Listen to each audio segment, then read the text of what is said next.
Beck, you want to talk a little bit about so we kind of reviewed the anti-angiogenesis strategies. You want to talk briefly about the chemotherapy strategies, which have shown, Yeah, at least in combination with first-generation TKI, an overall survival advantage.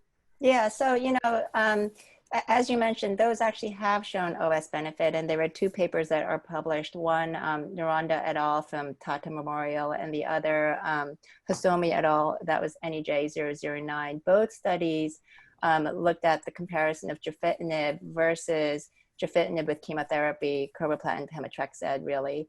And both studies showed that there were improvements in progression-free survival as well as overall survival, with the median OS in the Tata Memorial study of 16 months with gefitinib alone and not reached with the combination with chemotherapy.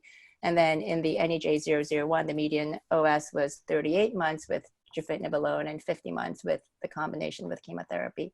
So, those are interesting data. Those actually do show OS benefit. It comes, of course, at the price of toxicity. So if you look at the AE tables, there's more toxicity when you combine with chemotherapy, as you would expect. And the rate of significant toxicity was about doubled in both studies, I believe.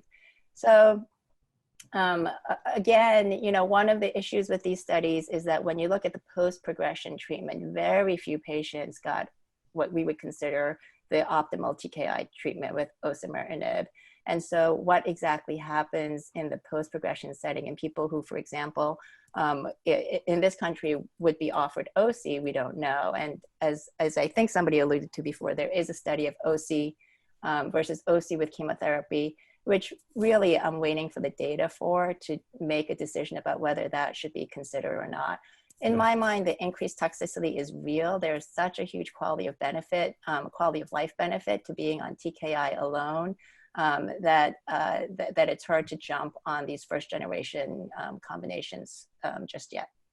Yeah, very nice overview. I think, we're still waiting. There's the FLORA-2 trial, which is chemo OC versus OC alone. Again, similar to the ECOG study, using the strategies already combined with first-generation TKI that have shown a benefit in doing them with third-generation TKI, which is more emblematic of how quickly things are moving.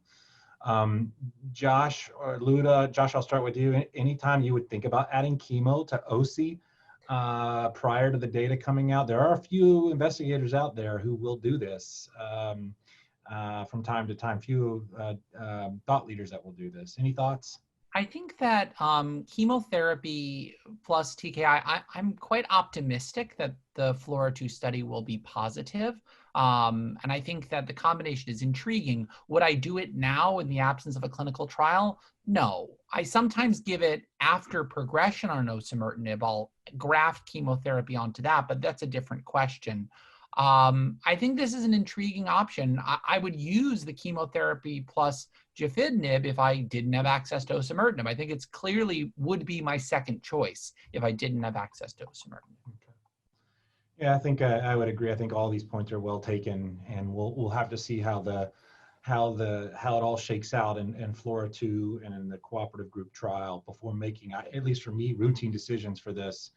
I don't think that relay is an option. I'm not sure which patients would benefit from that unless they have an absolute contraindication to osimertinib, and we're pretty familiar with the toxicities. So I think we'll have to see how the data shakes out and with those two strategies.